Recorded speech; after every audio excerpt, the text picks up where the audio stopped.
I'ma keep winning, winning. I'ma keep winning, winning. Ooh. I'ma keep winning, winning. You can try to save yourself, keep winning, but you only What's go. going on, guys? JK, back with another video.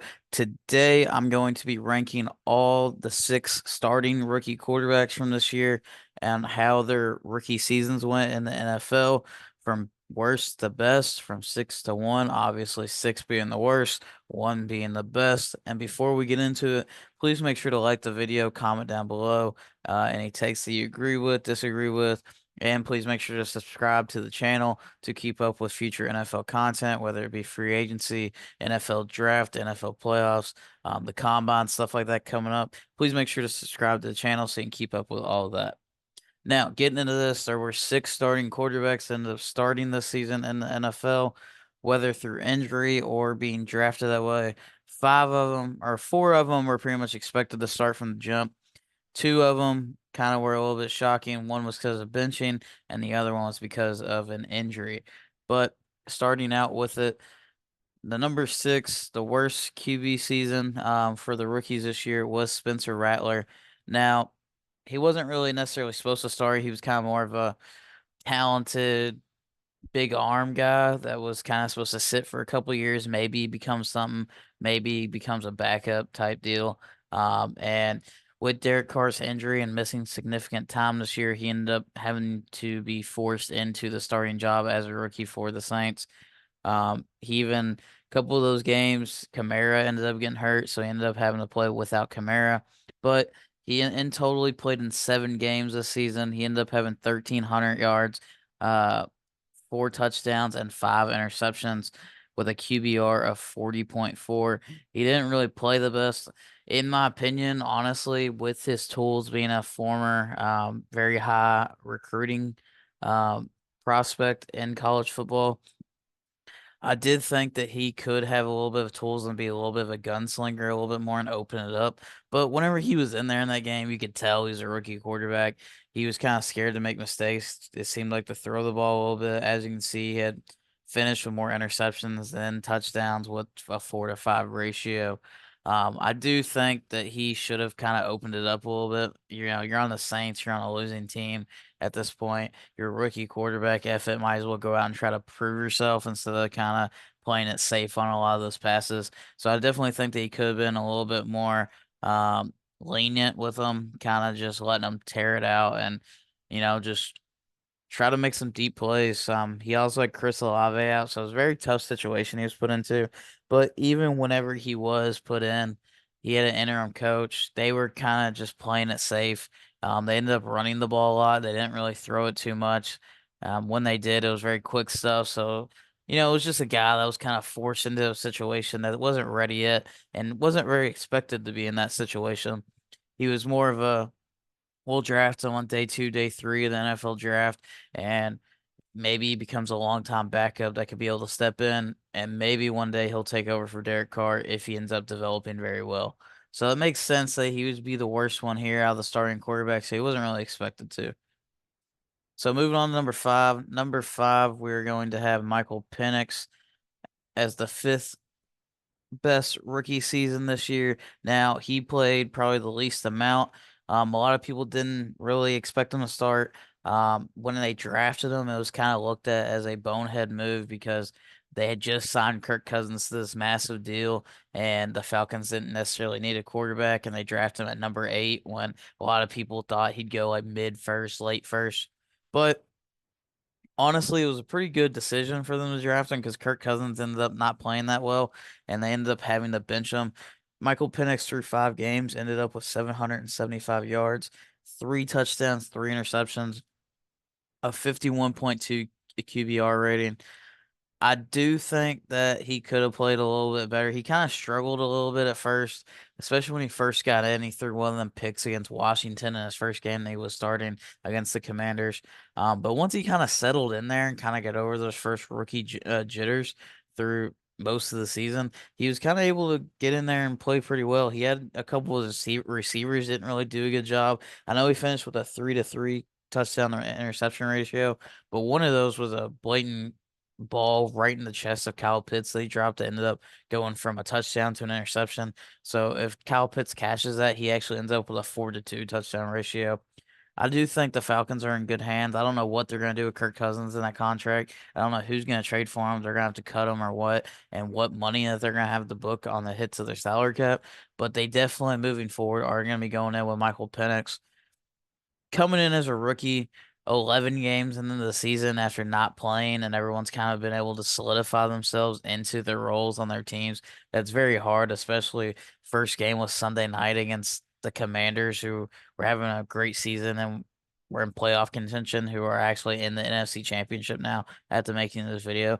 Maybe even the Super Bowl if they make another upset against the Eagles. But Michael Penix, I think, ended up playing well with his 58 percent completion percentage. And it's something that he could kind of build on for the future into next year. He's going to have great weapons around him, and Kyle Pitts, Drake London, and Bijan. He has one of the better O lines of the quarterbacks on this list. So if he can definitely get his accuracy together and his decision making, he has the arm and the tools of his arm to be able to make the plays. He kind of really reminds me of Cam Ward this year, who's one of the top QB prospects. Older guy that's been on multiple teams, has a huge arm. He just has to be able to dial in his decision making and his accuracy in certain situations. But going forward, I think the Falcons are going to have a very good situation for him as long as he's able to kind of dial in his mental capacity and his decision making. Number four, Number four is going to be Drake May out of this. Pick number three overall, the Patriots. The Patriots didn't start him at first. He played in most of the games, 13 games actually. He had 2,276 receiving yards or passing yards. He had 11 touchdowns, 10 interceptions with a 58.6 QBR. Drake May is one of those guys. He has great tools. He definitely is going to be able to be a freak athlete in the league. He's kind of similar. He's got in comparisons to Josh Allen. I don't know if that's necessarily fair. I think it's just because he's a white guy that can somewhat run with a big arm. But I think his biggest thing, obviously, was coaching last year, and his offensive line's terrible. He didn't really have the best situation. His offensive line allowed him to get sacked a bunch, and he doesn't really have a number one option at receiver. I think that's something that the Patriots are going to focus around this coming up year, being able to put more pieces around him, whether that's going to get T Higgins in free agency, a Chris Godwin, or maybe a Tetairoa McMillan in the draft. But at least he has Mike Vrabel coming in, and they just hired Josh McDaniels as their offensive coordinator. So I think it's going to be a pretty good spot for him, especially since Josh McDaniels was able to go and win a playoff game with Mac Jones when he was the quarterback. So it's definitely a great situation for him. He's just got to cut down on those interceptions. A 15-10 interception ratio is definitely not the best, but it was his rookie year. Peyton Manning he holds the record for most interceptions thrown in a rookie season with 20 something. So he can definitely dial that down. He just needs to be able to throw safer balls. I think if the Patriots can implement him using his legs a little bit more, and kind of creating those plays and just kind of getting out of the pocket a little bit instead of just sitting there behind that awful Patriots offensive line. I think he's going to be very good going forward. This is a very strong class. In most classes, he would be the number one overall pick this year in this draft class in 2025. But since this last year's class was such a, great quarterback class, he falls here at number four, since we had some crazy sensations at rookie quarterbacks. Moved on to number three was the number one overall pick, Caleb Williams for the Chicago Bears. He ended up starting from day one. He played in all 17 games, didn't get injured at all. Bears O line wasn't too good, especially that interior, but he probably has some of the best weapons on this list. He had Keenan Allen, he had DJ Moore, he had Rome Odunze, first round pick. He also has DeAndre Swift at running back, so he definitely has some weapons on the offensive side. Maybe not as good as Michael Penix, but it's definitely up there. Him also too was kind of the coaching and that interior offensive line is part of the reason why he struggled. He definitely does need to know when to throw it away and play it safe because a lot of times he was kind of looking to make those plays that he was able to make in college that won him the Heisman Trophy at USC. He was wanting to make those home run plays every time. I think for him, the best thing for him to learn is to kind of settle in and just get a couple quick passes, and you can't go broke taking a profit. So if you throw a 5 yard gain, 5 yard gain, 5 yard gain, that's just going to keep moving the sticks. Caleb Williams is always looking for the home run ball. So if he can cut down on that, I think he's going to be a really good quarterback in this league. He actually had a really great year at rookie year. Just unfortunately for him, the same draft class he came in with was two of the best rookie seasons that we've seen in a while. His stats, he ended up having 3,541 yards passing, 20 touchdowns to 6 interceptions with a 46.7 QBR. His QBR was a little low, but he did have a 62.5 completion percentage.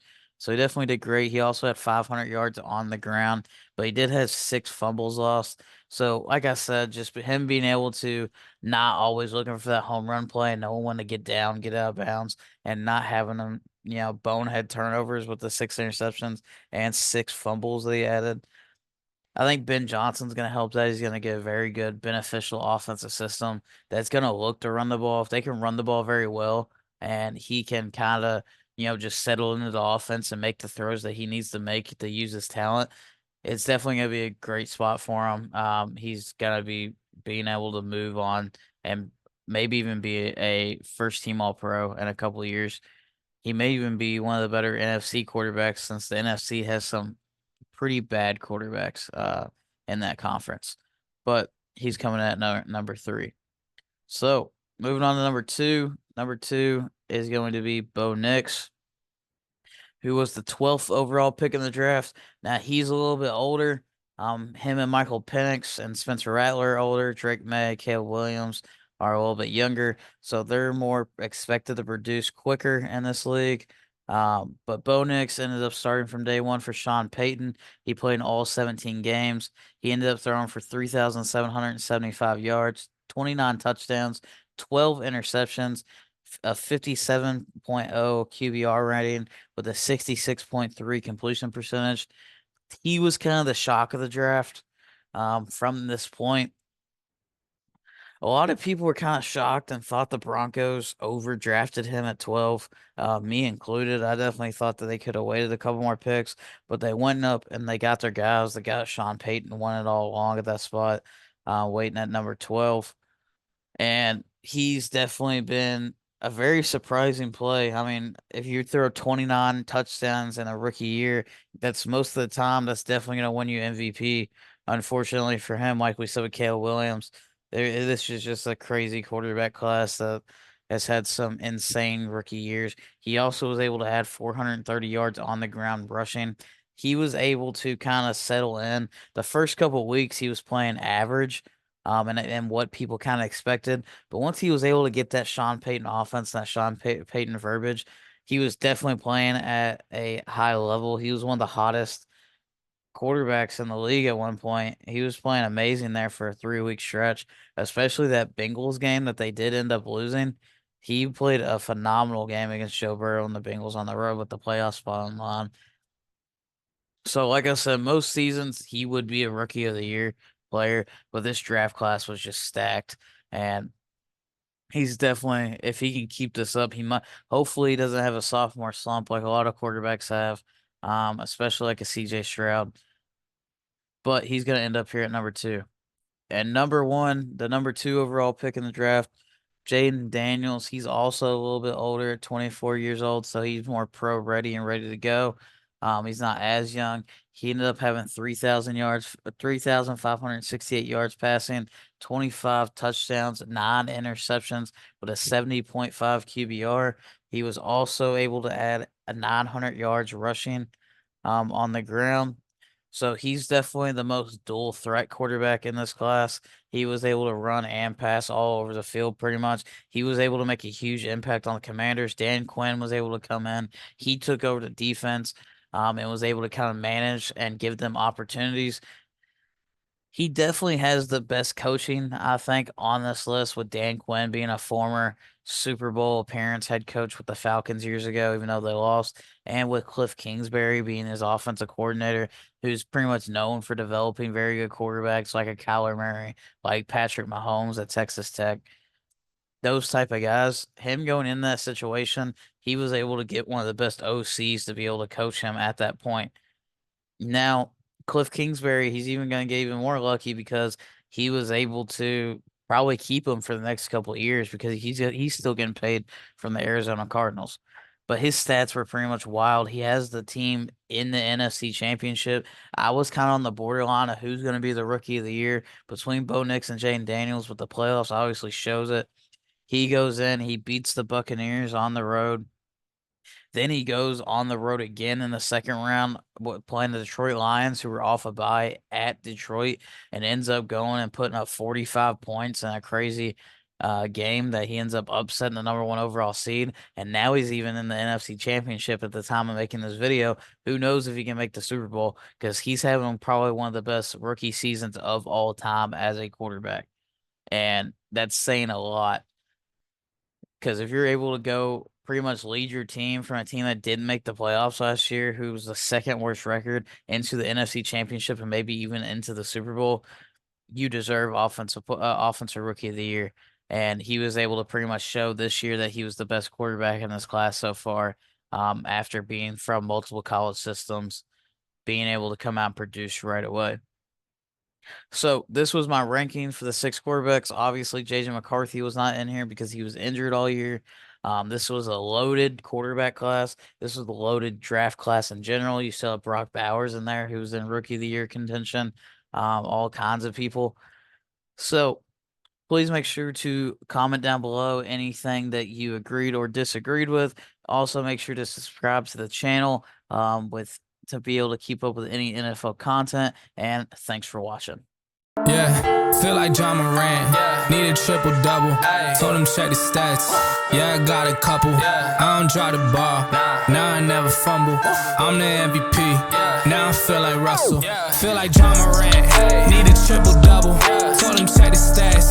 Yeah, I got a couple.